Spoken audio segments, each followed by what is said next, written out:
वो आखिरी अल्फाज जिन्हें अदा करने के बाद इरफान खान इंतकाल कर गए।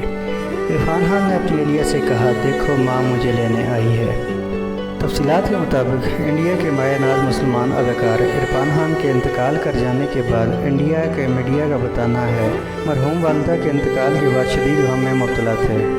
बताया गया है इरफान खान अपनी वालदा के इंतकाल और उनके जनाजे में शिरकत न कर पाने की वजह से बहुत ज़्यादा गमज़दा थे और फिर इसी दौरान उनकी तबीयत मज़ीद बिगड़ गई।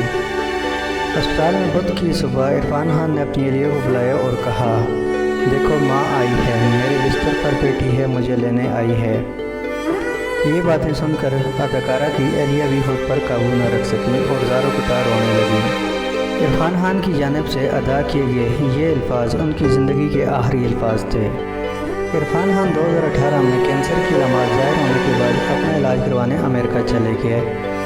उन्होंने मशहूर film, Hindi medium, lunch box, people समेत काफ़ी ब्लॉकबस्टर फिल्मों में काम किया। वाज़ेह रहे इरफान खान की वालदा 3 दिन कबल इंडिया की रियासत राजस्थान के शहर जयपुर में इंतकाल कर गई थी। इंडिया में लॉकडाउन होने की वजह से इरफान खान ने वालदा के जनाजे में वीडियो कॉन्फ्रेंस के जरिए शिरकत की।